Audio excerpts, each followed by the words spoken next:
Hola jóvenes, vamos a comenzar el día de hoy con una nueva unidad, de hecho, de gasto energético, componentes, medición y estimación, el tema de hoy. Sin embargo, la unidad es de los componentes específicos de la dieta. Hoy nos centraremos en hablar todo lo relativo a, por ejemplo, qué compone el gasto energético, qué puede influir ahí, eh, a través de qué métodos lo podemos medir o bien cómo se puede estimar y tener una aproximación respecto a él. Ahora, en la sesión pasada justamente estábamos culminando la unidad 1, el análisis de la cultura alimentaria, y terminábamos, ¿no?, con lo que era la parte del etiquetado nutrimental. Y pues en las tablas de la composición a veces vemos esta parte, ¿no?, de proteínas, carbohidratos, lípidos. Entonces es ya llegar a esta parte. Y pues comenzando en sí con este componente importante, recordemos, ¿no?, que finalmente la energía de los alimentos es algo esencial, ¿no?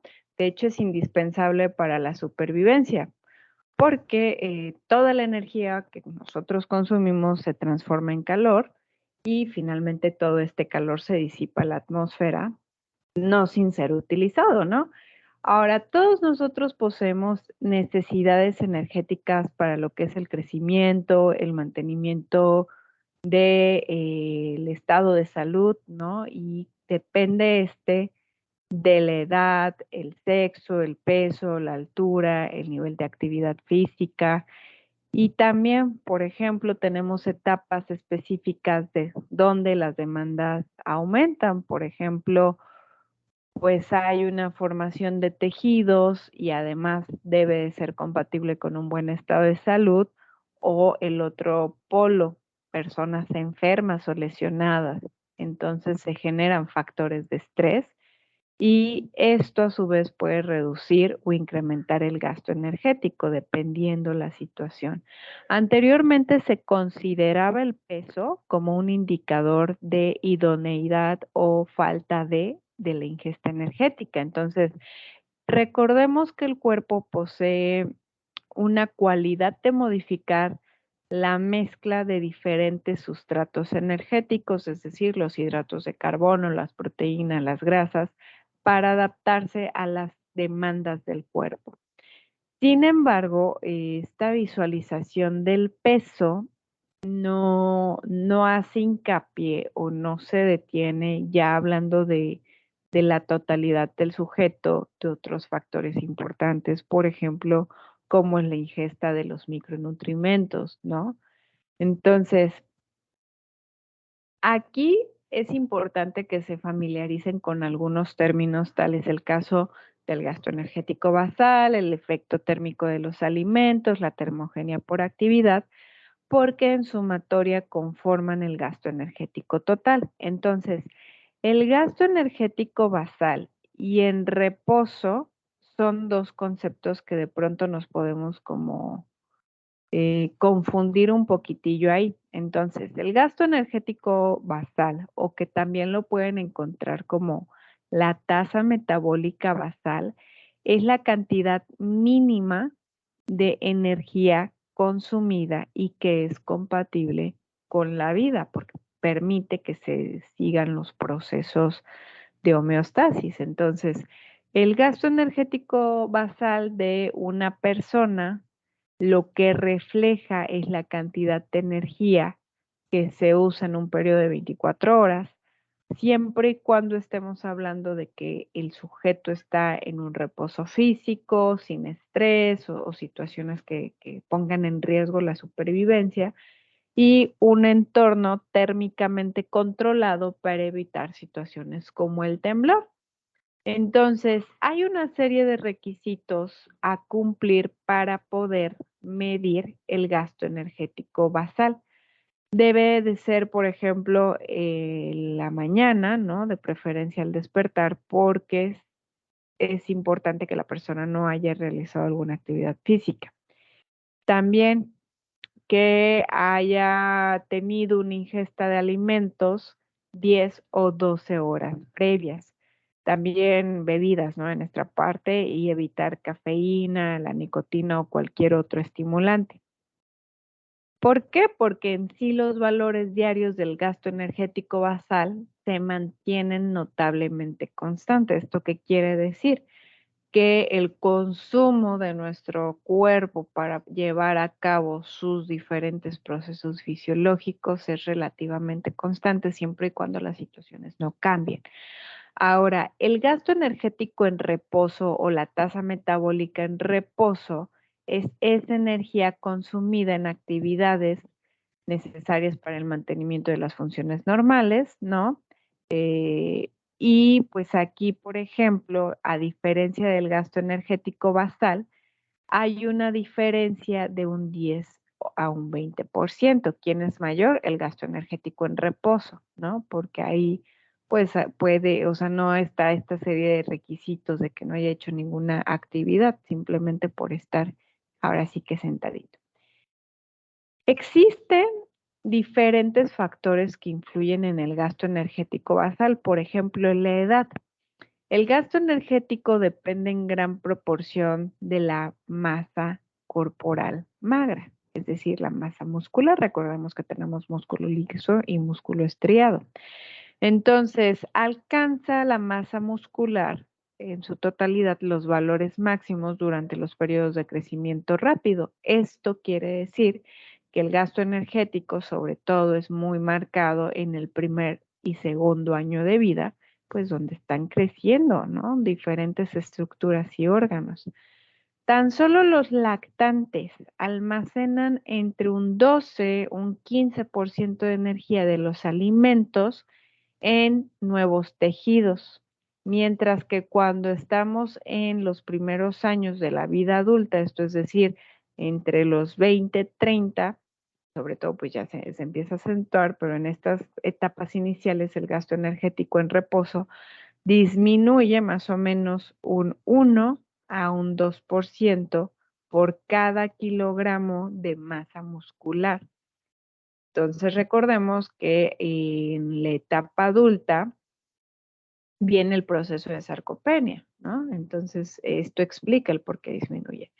En cuanto a la composición corporal, la masa libre de grasa es la parte metabólicamente activa de nuestro cuerpo. Entonces, eh, este componente, de hecho, explica el 80%, un porcentaje considerable, de las variaciones del gasto energético en reposo. Por ejemplo, un deportista que tiene mucho músculo, ¿no? A lo mejor sus actividades son donde hay muchísima masa muscular o incluso los corredores, o sea, cualquier deportista su gasto energético en reposo es muchísimo más alto que el de una persona normal. Entonces, esto no quiere decir que nos sintamos mal, porque también el gasto energético en reposo, recuerden que los órganos, ¿no? Consumen energía, el hígado, el cerebro, el corazón, el vaso, los intestinos, todo esto. Entonces, también nos lleva a hablar del tamaño corporal. Personas que tienen un tamaño mayor tienen tasas metabólicas mayores. La cantidad de la masa corporal magra tiene una relación con el tamaño corporal. Y de hecho, por ejemplo, aquí un dato interesante es que los niños obesos presentan un gasto energético en reposo mayor a niños normopeso. Sin embargo, estas diferencias desaparecen si ajustamos el gasto energético en reposo a la masa libre de grasa. Entonces, esto quiere decir que, o explica por qué los mexicanos, nuestro gasto energético es muy diferente al de otras poblaciones, asimismo otras poblaciones que son más chiquititas o más grandotas, ¿no? Eh, También podemos destacar, por ejemplo, el clima. De hecho, personas que viven en zonas donde hace calorcito, pues puede haber una variación entre un 5 o un 20% respecto a gente que vive en sitios templados o fríos. Y también el ejercicio a temperaturas mayores a 30 grados centígrados impone una carga metabólica más alta de aproximadamente un 5%, consecuente de las glándulas sudoríparas. Entonces, esto pónganlo en el contexto de aquellos pacientes que acudan con ustedes, que les agrada correr maratones, pues siempre hay algo a considerar es el clima, ¿no? Que cómo vayan a estar las condiciones climatológicas ese día del evento. También el sexo, en el sentido de que las mujeres tenemos mayor masa grasa respecto a los hombres, ¿no? Entonces, las tasas metabólicas basales de las mujeres son 5 a 10% menores. Sin embargo, conforme pasa el envejecimiento, los hombres van perdiendo masa muscular, van ganando masa grasa, estas diferencias se atenúan, más no quiere decir que quedemos iguales, ¿no? Sin embargo, se atenúan.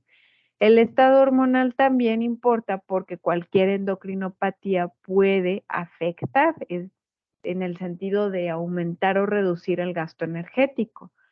En un contexto común y corriente, ¿no? El embarazo, ¿no? Lo que supone pues un aumento en las demandas energéticas. Ahora, la temperatura corporal también influye porque cuando tenemos fiebre aumenta el gasto energético en reposo más o menos un 7% por cada aumento de grado de la temperatura corporal por encima de los 37 grados centígrados. Entonces, les mencionaba en un inicio, cuando estamos en un periodo de enfermedad, cambian, ¿no?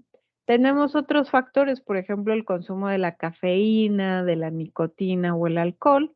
Recordemos que son estimulantes del sistema nervioso. Entonces, por ponerlo en un contexto de una taza de café en hombres y en mujeres, puede aumentar entre un 7 a un 11% y un 8 a un 15% respectivamente el gasto energético en reposo. Otras situaciones que tenemos, periodos de estrés, enfermedad, ayunos prolongados, entre otros, cambiará la demanda del gasto energético en reposo. Entonces, imagínense, todos estos factores tienen una fuerte influencia en el gasto energético en reposo. Adicional, les mencionaba que el músculo liso pues también consume energía. Tan solo observemos aquí, músculo y cerebro principalmente son grandes consumidores de energía. Asimismo, para el caso del hígado, llevan a cabo toda la regulación de procesos vitales. Ojo aquí, músculo no me refiero solo al esquelético, recordemos el músculo liso.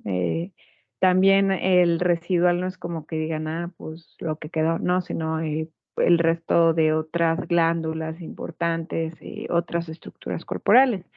También en el caso de los riñones y el corazón tienen un alto consumo de energía, sin embargo no es tan representativo como el caso del músculo cerebro-hígado.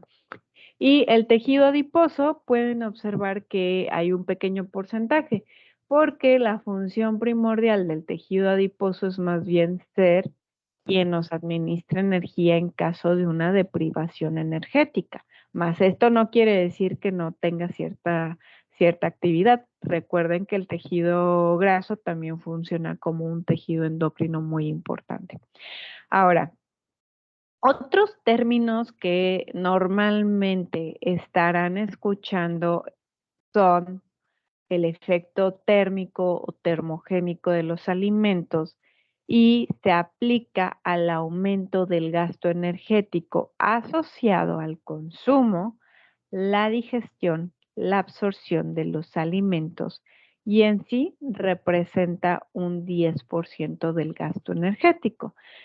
Aquí, por ejemplo, cuando nosotros comemos, ya lo revisarán posteriormente más a detalle, pero cuando nosotros comemos, da el cuerpo marcha a una serie de procesos para poder aprovechar todo lo que estamos ingiriendo, es decir, necesitamos digerir, absorber, metabolizar los nutrimentos. Entonces, existe una termogenia derivado de esto. Ahora, otro aspecto que debemos de considerar ahí también es que existe un fenómeno conocido como la termogenia facultativa o adaptativa, que es este exceso de energía que se consume por alguna situación. Hay una ineficiencia metabólica del sistema estimulado por la actividad simpática y se da, ¿no? Entonces, otro aspecto que también deben de considerar es que el efecto termogénico de los alimentos depende principalmente de qué se compone la dieta, eh, sobre todo visualicémoslo bajo esta perspectiva. Ustedes saben que la fibra nosotros no la aprovechamos. Entonces imaginen el trabajo que supone para nuestro cuerpo el tener que quitar lo que se pueda quitar de un alimento alto en fibra. Supongámoslo así, una ensalada pues normalmente tiene carbohidratos, principalmente complejos, sin embargo también puede haber ahí uno que otro carbohidrato simple. También tenemos proteínas y también si le agregamos ahí aderecito, pues puede tener cierto, en mayor o menor medida, lípidos. Entonces imaginen para el organismo el secretar todas las enzimas necesarias, el poder llevar a cabo todas las funciones necesarias para aprovechar los nutrimentos que están en esa ensalada. No deja que el remanente pues tiene que llegar de todos modos al tubo, al intestino grueso. Entonces es mucha demanda energética en ese momento. Ahora, ojo aquí, una vez que nosotros comemos, aumenta el gasto energético, sin embargo, disminuye posterior a 30, perdón, 90 minutos y por esta razón el efecto termogénico de los alimentos se calcula con no más del 10% del gasto energético basal, porque no es algo, no es un constante, tiene una duración determinada. Otro concepto que escucharán frecuentemente es la termogenia por actividad, donde estamos refiriéndonos a este consumo de energía por diferentes actividades. Y aquí hablamos de la actividad no relacionada con el ejercicio, que normalmente lo pueden encontrar como TANE, la termogenia por actividad no relacionada con el ejercicio, y la energía gastada durante actividades de la vida diaria o actividades deportivas, que de hecho pues es lo más variable. Imagínense el consumo que tiene un individuo normal, ¿no? Que trabaja 8 horas, que tiene actividades que a lo mejor trabaja en oficina, pero también tiene que estarse moviendo, que toma el transporte público, sí hay actividad, pero no es lo mismo contra un sujeto que probablemente esté, por ejemplo, en atletismo o contra un deportista, ¿no? ¿Cómo puede cambiar esto? Lo cierto es que conforme aumenta la edad, la termogenia por actividad disminuye consecuencia de la disminución de la masa libre de grasa. Más esto no quiere decir, hey chicos, disminuye, entonces dejamos el ejercicio, esto no sirve. No, porque recordemos que gracias al ejercicio se mantiene la masa muscular, ¿no? Entonces lo que nosotros estamos haciendo ahí es tratando de que la termogenia por actividad no disminuya considerablemente. Ahora, quiero hacer una mención especial sobre el gasto energético porque existe algo conocido como el exceso de consumo de oxígeno post ejercicio. Este depende de la duración y de la intensidad de la actividad física. Es decir, ¿qué tanto consumo de oxígeno puede existir posterior a un entrenamiento HIIT, por ejemplo, entrenamiento intenso a intervalos, ¿no? Contra una clase de pilates, que también es pesado, ¿no? Pero la cantidad demandada de oxígeno es completamente diferente.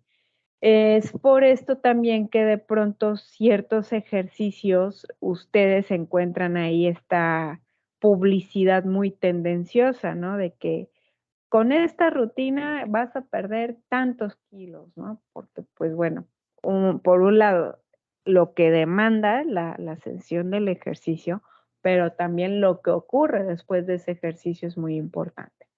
Entonces, en el sentido de saber cómo podemos medir la energía, hay una serie de métodos, ¿no? Bueno, no métodos, más bien como equipos que nos facilitan el trabajo o bien ciertas pruebas.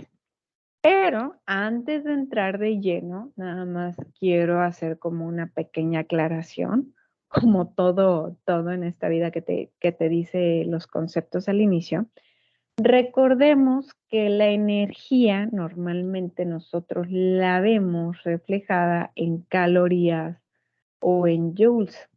Entonces, una caloría, la caloría con C chiquita, es la cantidad de energía calórica necesaria para elevar la temperatura de 1 mililitro de agua a 15 grados centígrados. Lo que nosotros observamos normalmente son las famosas kilocalorías o calorías con C grandota. Ahora, el Julio mide la energía en términos del trabajo mecánico y corresponde a la cantidad de energía que se requiere para poder acelerar con una fuerza de 1 newton una distancia de 1 metro. Entonces, si los comparamos, así como existe la comparación Celsius y Fahrenheit, que ambos te miden la temperatura, pues también aquí una caloría equivale a 4.184 julios. Bueno, kilocaloría, kilojulios, para no confundirlos. Aclarado este punto importante, ahora sí, la calorimetría indirecta y directa son dos métodos que nos permiten estimar la energía, medirla, uno la mide directamente. Entonces, la calorimetría directa es el que coloque a un individuo dentro de una cámara que detecta el calor que se produce por el sujeto. Sin embargo, en esta cámara, el sujeto hace cantidades moderadas de actividad y, ojo aquí, no determina qué sustrato se oxidó, es decir, qué sustrato se utilizó para generar la energía. Entonces, es preciso, sí, nos dice la energía, pero para fines prácticos no estima lo que se consume realmente en vida libre, es de difícil acceso, tiene un alto costo. También imaginen personas que tienen claustrofobias, pues estar encerrados en una cámara calorimétrica. Entonces, ahí tiene como esos detallitos. El otro método que tenemos, y ya es como más amigable, es la calorimetría indirecta. Este método implica que el sujeto respire a través de una boquilla, conectada a un carro metabólico. Sin embargo, el sujeto debe de permanecer con la nariz tapada un tiempo determinado, o bien puede hacerlo a través de una máscara que cubre la nariz y boca, como tenemos en la imagen derecha, o bien una tienda ventilada, como tenemos del lado izquierdo. Dependerá porque, pues la verdad es que el de la boquilla, el de la nariz tapada con la boquilla es un tanto molesto, ¿no? Lastiman, ejercen una presión. Ahora, la ventaja que tiene la calorimetría indirecta es que determina el consumo del oxígeno que se utilizó, que se consumió, perdón, pues como dice el nombre, y la producción del dióxido de carbono en un tiempo determinado. Y gracias a esos dos valores, se obtiene un cociente respiratorio que ahorita lo vamos a observar qué quiere decir, ¿no? Ahora, en cuanto a las unidades de carritos metabólicos, existen diferentes tipos. Sin embargo, donde los podemos encontrar es a nivel hospitalario en la unidad de cuidados intensivos, derivado a que permite determinar las necesidades energéticas de los pacientes. Entonces, en condiciones normales, dentro de las indicaciones se recomienda que la persona esté en un buen estado de salud, en situación de ayuno al menos de unas 5 horas o dependiendo, hay quienes solicitan más tiempo. Se evite el consumo de cualquier estimulante como la cafeína, la nicotina, el alcohol, al menos unas 2 horas. Se evite ejercicio desde 14 hasta 24 horas y que el sujeto, una vez que llega para hacerse la prueba, esté en reposo unos 10 a 20 minutos sentadito, tranquilito, relajado, ¿no?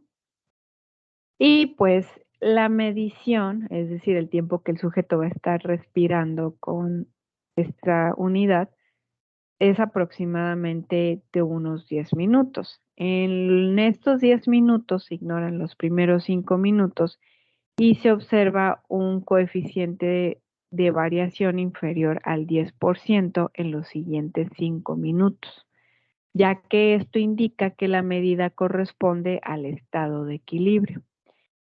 Ojo aquí, este es como el procedimiento estándar. Sin embargo, el protocolo cambia en estado de enfermedad dependiendo el estado del paciente. Imagínenlo en un paciente que no está consciente. Entonces, el cociente respiratorio, el cociente respiratorio es esta relación que existe entre el consumo del oxígeno y qué tanto dióxido de carbono se produjo. Entonces, el cociente respiratorio de los hidratos de carbono usualmente se representa a 1 debido al número de moléculas de dióxido de carbono generadas y que coincide con el número de moléculas de oxígeno consumido. Y cocientes respiratorios, por ejemplo, inferiores a 1 hasta 85, nos hablan de una dieta mixta, es decir, se oxidaron sustratos varios, hidratos de carbono, proteínas y lípidos. Cocientes respiratorios inferiores a 85 y entre 82, perdón, indican que el sustrato oxidado fueron las proteínas. El sustrato que se utilizó principalmente fueron de este tipo, ¿no? Proteínas a través para suministrar aminoácidos. Menor a 0.82 y hasta 0.7 los lípidos. Y menor de 0.7, pues ya estamos hablando de que el paciente está en un estado de cetosis. Entonces, aquí podemos observar los resultados de una calorimetría indirecta en ayuno, es decir, un sujeto que se colocó en este carro metabólico el tiempo necesario. No se alcanza a ver muy bien, sin embargo, quiero que observen en la primera sección que habla de la información metabólica, pueden observar que está volumen de oxígeno, son 210 mililitros sobre minuto, y el volumen de dióxido de carbono son 183 mililitros, perdón, sobre minuto.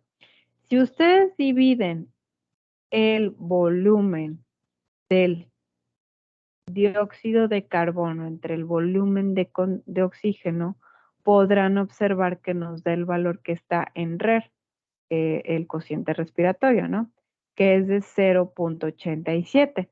Si recordábamos el dato anterior que estaba mencionando, 0.87 cae en este parámetro de sustratos mixtos.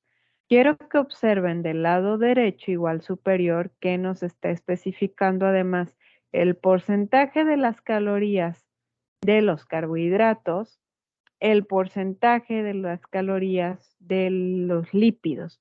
Podemos observar que están hasta cierto punto como en concordancia, ¿no? No es que esté como 70 y 30, ¿no? O que uno esté muy por encima del otro, Sin embargo, hay una ligera tendencia a que los carbohidratos se están utilizando más, ¿no? Esto es algo completamente normal. Ahora, no se alcanza a ver muy bien en esta parte del test data, la información del test, pero nos dice el tiempo y ahí lo va especificando con base a los minutos avanzados. Ahora, en la siguiente son los resultados del mismo sujeto, pero 2 horas después de haber consumido un refrigerio, un desayuno, con cantidades conocidas de carbohidratos, proteínas, lípidos y energía. Entonces, vamos a observar, cambia ligeramente la información. Para el caso del volumen de dióxido de carbono y de oxígeno, sin embargo, pues el cociente respiratorio es similar, 0.87. Esto quiere decir que se están utilizando diferentes sustratos. Y para el porcentaje también pueden observar que se mantuvieron, de hecho, los datos. A ver, aquí, por ejemplo, para carbohidratos, el porcentaje de las calorías para carbohidratos fue de 57.5 y de grasas fue de 42.5. En el caso anterior, voy a mover tantito la diapositiva. Si se dan cuenta, está muy similar, 57.5, 42.5. Entonces, aquí este sujeto está utilizando de esta forma la energía. Es algo completamente normal. Recuerden que consume nuestro cerebro y los eritrocitos principalmente, pues glucosa, ¿no? Bajo ciertas situaciones utilizará cetonas. Entonces, por eso explico que es normal.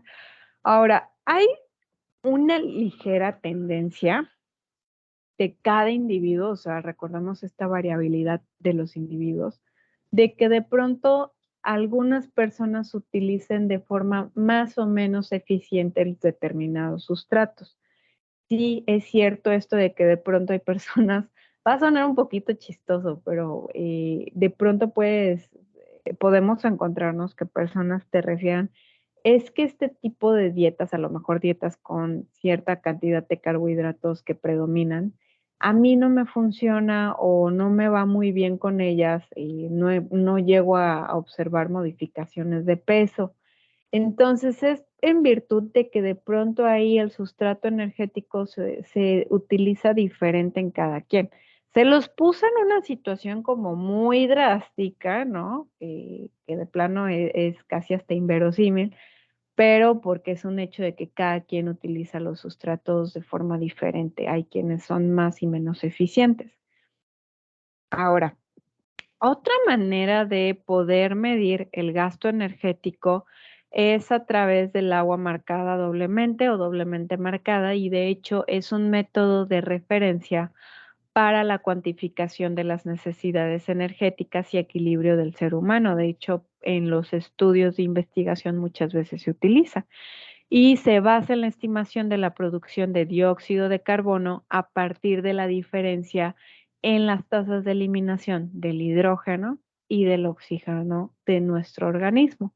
Entonces, ¿cómo funciona? Se da una dosis de agua marcada con óxido de deuterio y oxígeno 18, son isótopos estables. Entonces, estos isótopos se van monitoreando durante 10, 14 días en muestras de agua corporal, por ejemplo, la pipí, la saliva o muestras de plasma. Y pues de hecho es un método confiable porque da un valor muy exacto del gasto energético total durante este periodo de 1 a 2 semanas y pues no es invasivo. Además de que, por ejemplo, recuerden la imagen ahí de la calorimetría indirecta, piensen en niños, si se están haciendo estudios de el gasto energético en niños, pues es más amigable decir, toma, te voy a dar un vasito y con estos isótopos, que a veces los niños es como explicarle un poquito lo que va a pasar ahí, y pues nada más, ¿no? Están en el cuerpo, circulando en el organismo y se van midiendo. Ahora, derivado a que estas pruebas son un tanto, pues, complejas, fácil acceso, de hecho, pues no es como que les diga, se van a ir a un laboratorio a tomar la muestra, no es tan sencillo. Lo que hacemos principalmente es estimar el gasto energético, para lo cual existen diferentes fórmulas. Dependerá, ustedes podrán encontrar más o menos adecuadas ciertas fórmulas. Ahora, hasta hace tiempo, la ecuación de Harris y Benedict era de las más empleadas. Sin embargo, se empezó a observar que sobreestima el gasto energético en reposo en individuos normales y obesos en un aproximadamente 7, 24, 27%. Depende de la literatura que consulten, les va a decir esto del 24, 27%. Imagínense, pues sí es considerable. Entonces, en un estudio que comparó la estimación del gasto energético en reposo, se encontró que la ecuación de Mifflin posee mayor exactitud respecto a Harris y Benedict y que incluso la ecuación de Owen. Más esto no quiero decir que sean malas, no sirvan, no, dependerá los fines que ustedes persigan. Entonces, la fórmula de Harris y Benedict indica que por cada año de vida cumplido a partir de los 21 años, es necesario restar alrededor de 5 a 7 calorías y esto es derivado que a mayor edad el gasto energético basal disminuye y el consumo de alimentos se debe de ajustar a este efecto con el fin de mantener en un adecuado balance la energía que se consume y la que se gasta y evitar cambios sustanciales en el peso corporal, sobre todo pues evitando complicaciones de salud. Ahora, aquí lo estoy expresando tal cual lo pueden encontrar por ahí en la literatura, mas no quiero decir que seamos así de simplistas, ¿no? Nosotros estamos aprendiendo que en el peso corporal y la composición corporal, de hecho, intervienen un montonal de factores, ¿no? Entonces, pues este es un pequeño elemento de un todo, pues es parte de un todo. Entonces, la fórmula de Harris y Benedict, aquí nosotros la tenemos. Para el caso de las mujeres, tenemos el valor de 655 más 9.56 por el peso expresado en kilogramos más 1.85 por la estatura en centímetros menos 4.68 por la edad en años. En el caso de los hombres difieren las constantes. Empieza con 66.5 más 13.75. Sin embargo, si observan, considera el multiplicar igual el peso en kilogramos. Más cambia esta constante por un 5. Considera igual el utilizar la estatura en centímetros menos cambia la constante 6.79 por la edad en años. Entonces, aquí nada más recuerden, sobre todo para quienes no son como los más hábiles o los más expertos en la calculadora, ir haciendo paso a pasito, ¿no? Es decir, primero a lo mejor multiplicar los valores que se tienen que multiplicar y posteriormente hacer las sumas, ¿no? O suma y resta. Ahora, sobre todo se los digo porque de pronto me llegaba a pasar en otros grupos que personas ya de 20, 30 años estimaban un gasto energético de 655, pues algo estaban haciendo mal, ¿no? Lo normal es que en un individuo eh, de cierta edad, de más de 20 y una estatura promedio, peso promedio, pues es de 1000 para arriba, ¿no? Ya si son más grandotes, más altotes, pues a lo mejor más grande el gasto, ¿sale? Para que ustedes lo vayan practicando, sobre todo con sus datos. Ahora, no queda ahí la cosa. Tendríamos que hacer lo siguiente. Estimamos el gasto energético en reposo, ¿no? Aquí nosotros debemos de estimar el gasto energético total. Entonces, considerar el gasto energético en reposo o el basal más el factor de actividad física, donde recordemos la actividad física es lo más variable. Entonces, dependiendo, si somos individuos que, por ejemplo, estamos principalmente sentados o de pie tranquilamente, estamos haciendo actividades tranquilas como planchar, no sé, cocinar, un trabajo en oficina, estoy manejando, pintando, pues más o menos va a suponer un 30% esa actividad. Si tengo actividades sedentarias como, por ejemplo, usar una caminadora en una velocidad moderada, quienes sean meseros o quizá no meseros, pero que estén trabajando en un vaivén de ir y venir a un lugar, o que estén haciendo actividades como el golf o tenis de mesa, bueno, ya un poquito más ahí de cuidado. Incluso aquí entra lo que es el cuidado de los niños, aunque se siente intenso, cae en algo sedentario y supone hasta un 50%. Pero si se dan cuenta, pues ya un 50% es considerable, ¿no?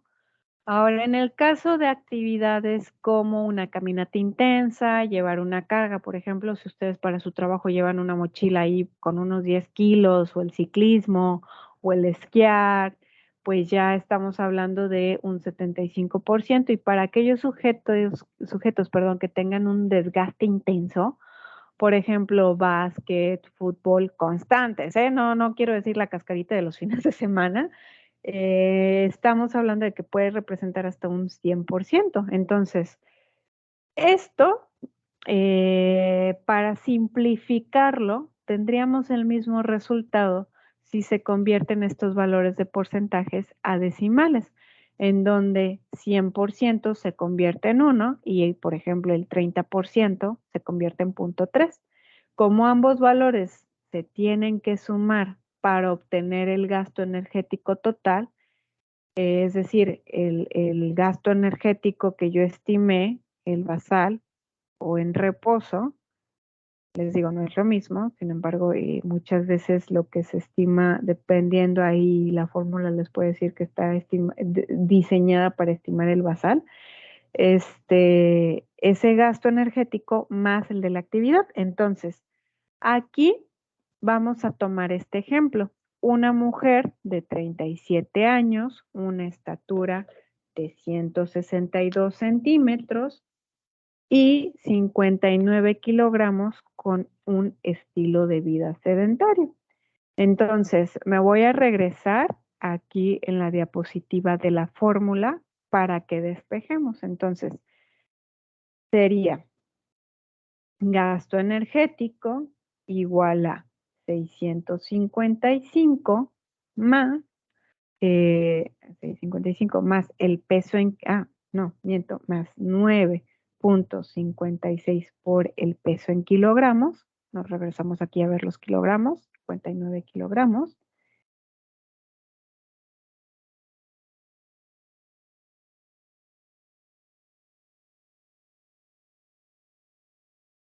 Más 1.85 por la estatura en centímetros, 162 centímetros. Estaba observando ahorita. Sí, miren, aquí está. Valor de 162 centímetros.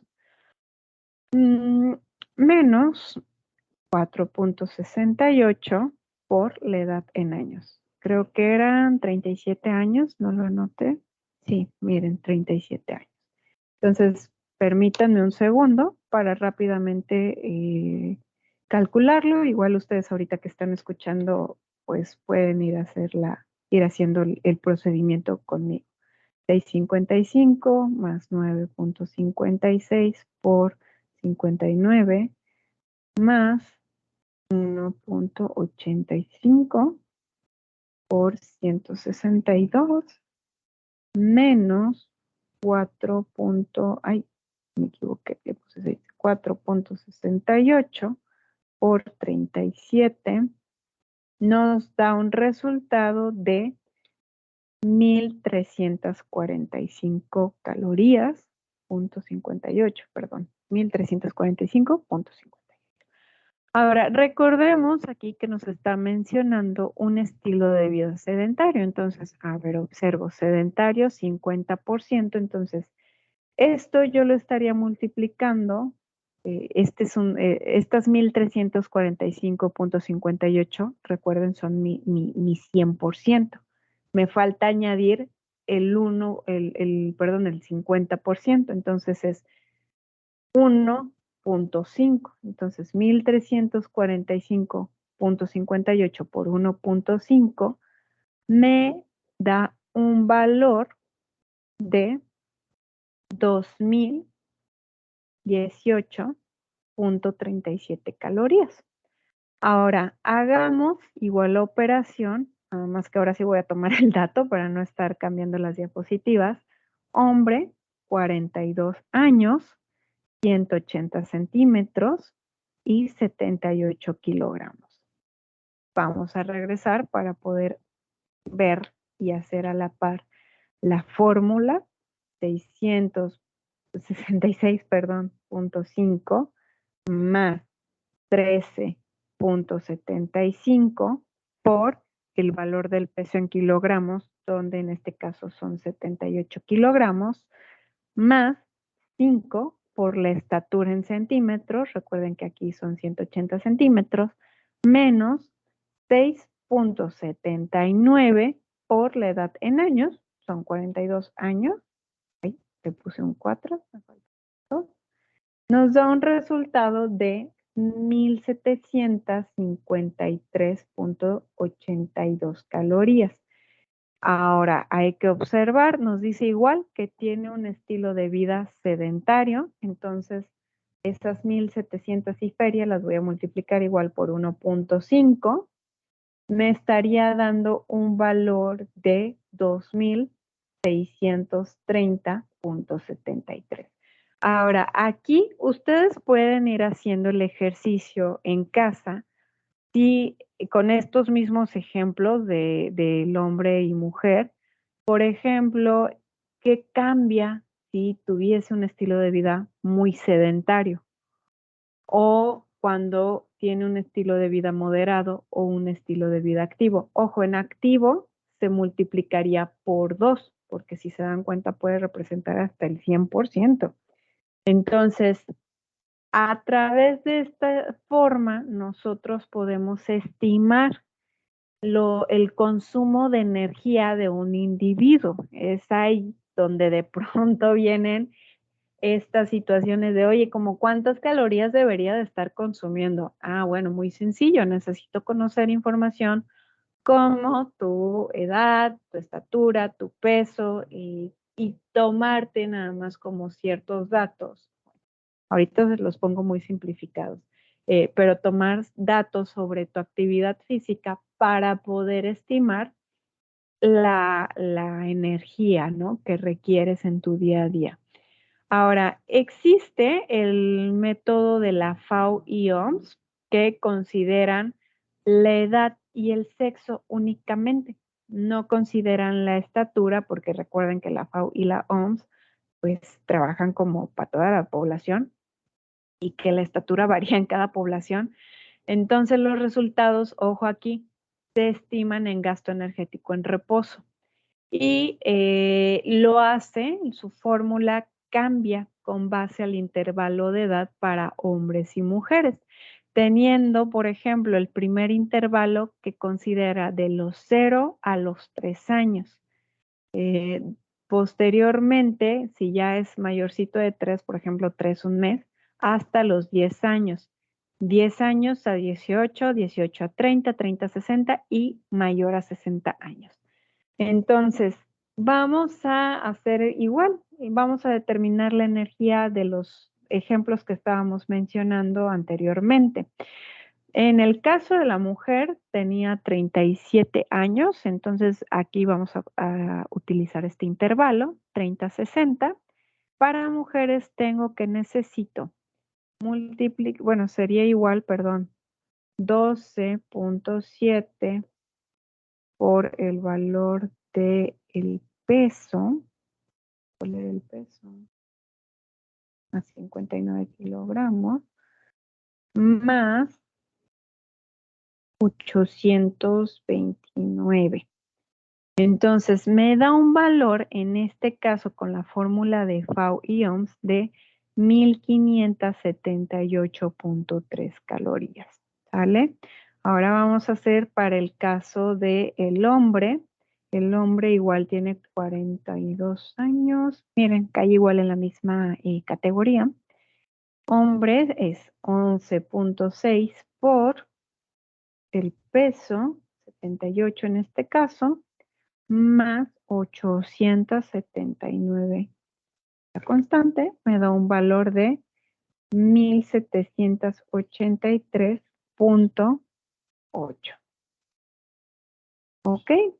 Entonces, podemos observar que para el caso de la mujer, la diferencia que obtuvimos sí es más o menos de unas 200 calorías, 200 y cachito, ¿no? Y para el caso del hombre se mantuvo muy constante. Nada más déjenme corroborar porque luego tengo esta mala suerte de que de pronto estoy haciendo las fórmulas y no estoy poniendo el dato correcto. Nada más 829. No, sí, ya la acabo de corroborar. Sí, son 1578.3 como les había comentado. Entonces, ya por último, y del día de hoy, pues en representación de la OMS, Durnin y Passmore obtuvieron los gastos aproximados de energía para hombres y mujeres jóvenes de complexión promedio al realizar distintas actividades, es decir, investigaron hombres y mujeres haciendo un montón de actividades, ¿no? Entonces, el gasto físico de energía se da en forma de múltiplos del gasto de energía en reposo. En estos cuadros de múltiplos de energía en reposo, del gasto de energía en reposo, se debe de considerar el tiempo que se dedica a realizar cada tipo de actividad y se suman las actividades durante un total de 24 horas. Entonces, ¿se acuerdan por ahí que les decía esta situación de que les preguntan, oye, pues ¿cuántas calorías me tocaría? Fíjense que hay un cuadrito donde ustedes van preguntando, o bueno, van llenando, a ver, ok, platícame. Desde que te despiertas hasta que te duermes y te levantas al otro día. Entonces, tienen que ir llenando las 24 horas.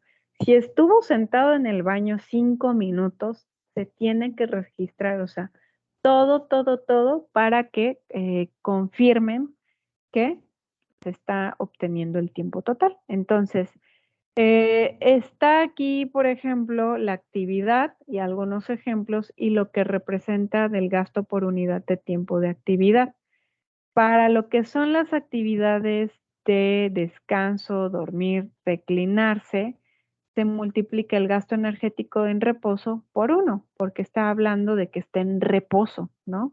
Ahora, para el caso de actividad muy ligera, es decir, que esté sentado o de pie, manejar, coser, planchar, cocinar, jugar la baraja o cualquier juego de mesa, un instrumento musical siempre y cuando esté sentado, el gasto energético en reposo se multiplica por 1.5. Si se dan cuenta, aquí es como si dijera yo un 50%. En el caso de lo que es actividad ligera, es decir, caminar, reparar algún automóvil o alguna máquina, trabajos de restaurante, la limpieza del hogar, el cuidado de los niños, jugar golf, dirigir un velero, que bueno, ahí no todos, ¿va? Él considera el gasto energético en reposo por 2.5. Aquí si se dan cuenta cambia un poquito la situación. Actividades moderadas ya como andar en bicicleta, jugar tenis, bailar, es el gasto energético en reposo por 5. Y ya actividades muy pesadas, cavar, derribar árboles, jugar fútbol americano, escalar, ¿no? Es el gasto energético en reposo por 7. Ahora, les menciono, aquí en esta situación se tiene que hacer un cuestionario detallado del tiempo y de la actividad para poder hacer la estimación. Dejamos en este punto y en la siguiente clase ya estaremos viendo ahí una pequeña tablita de ejemplo. Entonces, chicos, de actividad nos vamos a llevar la siguiente tarea. De las diferentes fórmulas que ahorita hemos revisado, vayan haciéndolas de sus datos y de otras 2 personas más que tengan conocidas. No sé, a lo mejor, tu pareja, esposo, hijos, etcétera. Ojo aquí, ahorita nada más estamos viendo fórmulas, bueno, salvo la FAO y la OMS, se consideran niños, pero Harris y Benedict normalmente se utiliza más que nada para lo que vienen siendo adultos, entonces tratan de preguntar a adultos de preferencia. Derivado que todavía no hemos terminado esta sesión, simplemente váyanlas haciendo de una vez y juntándolas en un documento. Vamos a revisar la siguiente sesión más fórmulas, entonces ahí ya les estaría encargando la tarea en su totalidad. ¿De acuerdo? Nos vemos entonces el día 21, ya de forma normal, y cualquier duda estoy pendiente de ustedes por WhatsApp. Que estén muy bien, cuídense muchísimo. Hasta luego.